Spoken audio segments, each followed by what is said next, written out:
Eu sou Timóteo e eu vim aqui hoje para falar de um grande homem, um homem chamado Paulo, conhecido por muitos como pequeno. Eu sou Timóteo, filho de uma judia, filho de pai grego. Eu sou Timóteo natural de Listra e vim falar a vocês sobre um grande homem chamado Paulo. A história de Paulo começa lá em Antioquia. A primeira viagem de Paulo começa em Antioquia, mas a história dele começa no caminho de Damasco, onde ele ali encontra Jesus. E ali começa uma grande história. Paulo ele desce para Jerusalém, de Jerusalém ele vai para a sua cidade, a cidade dele natural, que é Tarso. Em Tarso ele fica vários anos. Alguns dizem que são 8 anos, outros 10 anos, mas ali ele fica por muito tempo. A história de Paulo também tem Barnabé, seu mestre. Barnabé foi o homem que discipulou Paulo. E Barnabé chama Paulo então a estar com ele na cidade de Antioquia, que é onde tudo começa. Eu quero falar para vocês um pouco de Antioquia, porque Antioquia era um lugar onde a igreja se encontrava. Depois da morte de Estevão, todos ali estavam, e uma grande igreja crescia em Antioquia. O relato de Lucas diz que havia ali mestres e profetas naquele lugar, e ali tinha uma igreja. Barnabé chama Paulo por quê? Porque Paulo era um grande homem no grego, ali tinha muitos gregos. Paulo era um homem romano, Paulo era um homem conhecedor das Escrituras, crescido aos pés de Gamaliel. E Paulo também agora era cristão. A história diz que Paulo fica com Barnabé 1 ano em Antioquia, cuidando daquela igreja. A história diz claramente que eles ficam ali ensinando. E Antioquia é descrito que o Espírito Santo pede que separassem Paulo e Barnabé para uma grande obra. E hoje eu estou aqui para falar dessa grande obra. Eu estou aqui hoje para falar dessa viagem que me marcou e que pode marcar você também essa noite. Essa viagem começa de Antioquia para a cidade de Chipre. Eles saem para a cidade de Chipre em uma comitiva, em algo nunca feito ainda. Eles saem para um grande trabalho evangelístico. Eles saem em uma viagem que eles não sabem o que ia acontecer. Em Chipre eles se deparam com uma grande situação, e que para nós também é interessante, em que nós aprendemos que os desafios são inevitáveis. É em Chipre que eles têm a sua primeira circunstância, o seu primeiro desafio. Em Chipre eles são chamados a pregar ao procônsul Sérgio Paulo. Ele é chamado de Sérgio Paulo. E ali ele encontra um desafio, ali ele encontra uma oposição. Um homem chamado Bar Jesus. Por que eu estou falando isso para você? Porque os desafios para mim e para você são inevitáveis. E nós precisamos saber o que fazemos com os desafios, como lidar com os desafios. Eles são inevitáveis, isso é fato. Como você lida com eles? O que você faz? Você faz o desafio um trampolim para crescimento, para avanço, ou você vê o desafio como um buraco que te faz retroceder? Como você lidar com os desafios? Essa é uma resposta que vai fazer você avançar segundo o propósito, o desejo e a vontade de Deus,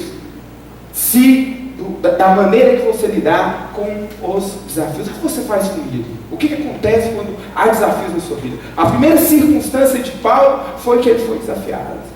E nós seremos desafiados. Você será desafiado. Desafios são necessários. Desafios nos são propostos. Desafios nos formam. E como você lidar com esses desafios vai então determinar como você lidar com o chamado que você tem. Como você lidar com aquilo que lhe é proposto, com aquilo que lhe é imputado. A primeira circunstância são os desafios. Olha só o que Paulo me escreve. Ele me escreveu: virá o tempo em que muitos não suportarão essa doutrina. Serão mestres de si mesmos. Eles não darão ouvidos à verdade. Seja sóbrio em tudo, suporte os sofrimentos, faça a obra de um evangelista, cumpra plenamente o seu ministério. Foi o Paulo que me escreveu isso. Ele disse: faça a obra do evangelista, suporte porque vai ser necessário, mas entenda que o seu objetivo é cumprir plenamente aquilo que foi a você imputado, ok? Depois de Chipre, eles passam então nessa grande viagem missionária para Perge, é uma próxima cidade. Aqui nós aprendemos mais uma circunstância com Paulo, que é que nós precisamos manter o foco. Aqui nós aprendemos a manter o foco. O que acontece nessa cidade tão peculiar? João Marcos, sobrinho de Barnabé, os deixa. João Marcos decide voltar para trás. Ele decide voltar para trás e ir para Jerusalém. Jerusalém era o lugar da neutralidade. Quem queria ficar neutro ia para lá. Quem não queria problema, estava ali. E João Marcos decide ir. É uma situação que faz com que Paulo revise as coisas, reorganizar essas coisas. E isso nos ensina a manter o foco. Onde está o seu foco? Haverá muitas vezes percas, dificuldades, inconveniências, mas onde você tem focado? No que você tem focado? No que você tem empreendido o seu tempo, seu desejo? No que você tem empreendido? Circunstâncias que nos tentarão tirar o foco virão para nos fazer regredir.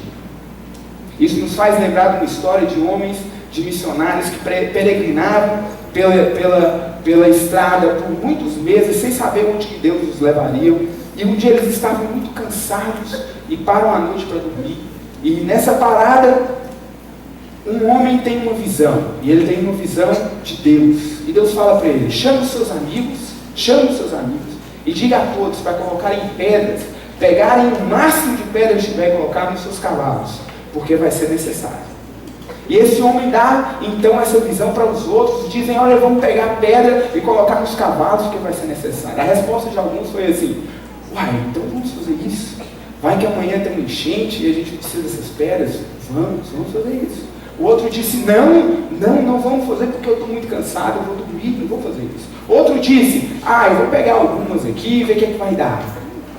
E ao amanhecer, quando eles terminaram esse trabalho, viram o que eram as pedras eram diamantes. As circunstâncias precisam ser analisadas. Nós precisamos dar o nosso melhor e manter o foco no propósito, porque assim nós vamos alcançar. Onde está o seu foco? Essa é a pergunta. Onde está o seu foco? Esse homem não está muito focado, irmãos. Certo? Onde você tem focado? No que você tem focado? Quais são as circunstâncias que te levam então a alguma coisa? Esse homem aí, ele não tem foco. Olha só as palavras de Paulo a mim novamente. Olha o que ele me escreveu. Por essa causa também sofro, mas não me envergonho, porque sei em quem tenho crido, e Ele é poderoso para guardar o meu depósito. Eu sei em quem tenho crido. Paulo me escreveu isso. Isso martelava no coração. Eu sei em quem tenho crido. Ele me ensinou isso. Mantenha o seu foco. Depois ele sai de Perge junto com Barnabé e vai para mais uma circunstância interessantíssima em Pisídia. Nesse lugar ele então é novamente desafiado, e nós aprendemos nesse lugar a estar preparado. Eles estavam ali como sempre faziam, e foram um dia à sinagoga. Ao término da leitura da lei dos profetas, os mestres disseram: vocês têm alguma coisa a trazer a nós? Que diga. E a história diz que Paulo levanta a mão e começa a falar. E ali ele dá um ensinamento poderoso. Ele fala com muita ousadia. Ele começa no Egito, no deserto, fala dos juízes, dos reis, ele fala dos profetas, ele fala de João Batista, até chegar no foco, que é Jesus. E ele fala algo poderoso. E isso nos ensina muito, porque nós precisamos estar preparados. A oportunidade veio para Paulo e ele estava preparado. Aquilo foi tremendo, a ponto deles falarem assim: queremos que vocês possam vir no próximo sábado. E foi algo poderoso para eles. Eles foram no próximo sábado. Uma multidão se reuniu para ouvi-los, como também uma multidão se reuniu para ir contra aquilo que eles estavam falando. Mas eles cumpriram porque estavam preparados. Nós sabemos que a preparação de Paulo foi árdua. Paulo ficou em Tarso cerca de 10 anos depois de converter, e possivelmente estudando ainda mais do que já sabia. Paulo era muito preparado. E quando a oportunidade veio, ele agarrou. Como você tem se preparado para as oportunidades que lhe aparecem? O que você tem feito? O que você tem dado? Paulo se expressa de uma forma poderosa ali, porque ele estava preparado. Como você tem gastado o seu tempo na preparação? Nós sabemos que precisamos estar na expectativa, porque virá o momento. Nós precisamos estar preparados, na expectativa do tempo certo, porque a sua oportunidade virá, e quando ela vir, você tem que fazer. Paulo, ele tinha foco. Paulo, ele superava os desafios. Paulo sabia usar as oportunidades. Nós sabemos que nessa história de Paulo, nada foi muito fácil, mas ele respondeu ao chamado e ao propósito, que era fazer algo que ainda ninguém tinha feito. Naquele momento, ninguém tinha saído para evangelizar e fazer o que eles fizeram. E eles foram chamados como os melhores de Antioquia, porque eles eram os melhores de Antioquia. E foram separados para uma grande obra. Deus, ele tem que chamar, ele tem nos chamado para isso. Como você tem se preparado? A sua oportunidade virá. Olha só o que ele me disse e me escreveu. Pregue a palavra, esteja preparado a tempo e fora de tempo, exorte na sã doutrina, seja obreiro aprovado. Foi isso que ele me ensinou, e por isso eu digo isso com tanta graça e com tanta fé, porque ele me escreveu e eu vivo isso também. Pregue a palavra, esteja preparado a tempo e fora de tempo, exorte na sã doutrina, na verdade da doutrina. E a última coisa que nós aprendemos com esse homem poderoso nessa cidade chamada Icônio é que ele combateu o bom combate. Sabe o que lhe aconteceu ali? Eles foram perseguidos. Sabe o que aconteceu com eles lá? Eles foram apedrejados, mas eles combateram o bom combate. Paulo me escrevia: eu combati o bom combate, eu guardei a fé. Paulo me escrevia: eu terminei a minha corrida. Esse foi só o início do que eles fizeram. E em Icônio, eles então fazem isso. Sabe o que é combater o bom combate? É ter a certeza da missão para você. Combater o bom combate é viver certo daquilo que lhe é imputado a viver e fazer. Nós sabemos que a nossa missão é cumprir a vontade de Deus. Era isso que Paulo fazia. Combater o bom combate é ser determinado, é guardar os princípios morais e éticos que a nossa fé fundamenta a nós viver, fundamentada a isso. Isso é combater. Combater o bom combate é viver a verdade. É viver pela verdade. Era isso que Paulo fazia.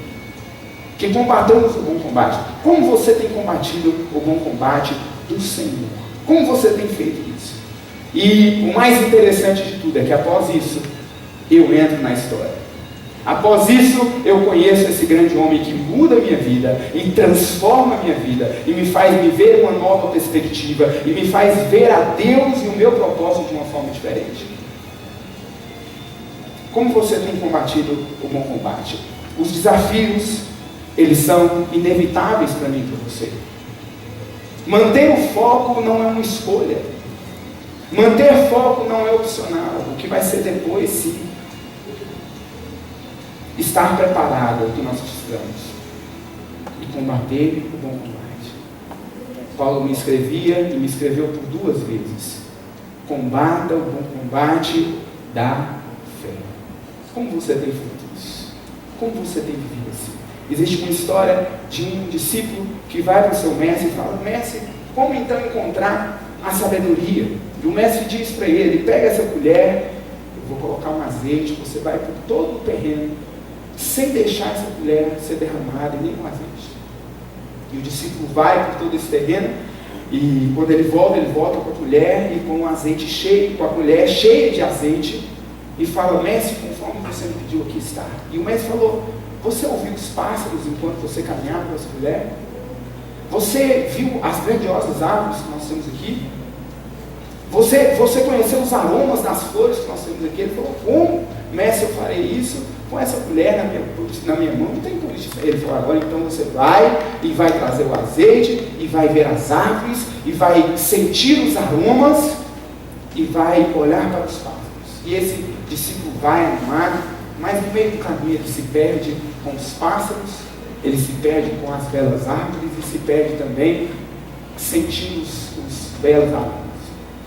Quando ele chega, ele fala: mestre, eu fiz o que o senhor pediu, mas eu não consegui trazer o outro. E o mestre falou: você terá sabedoria quando você aprender a lidar com os dois. Você terá prazer, mas você precisa também combater o combate. Nós fomos chamados para isso. Você e eu fomos chamados para isso. E eu estou aqui como Timóteo, dizendo para você, combata o bom combate.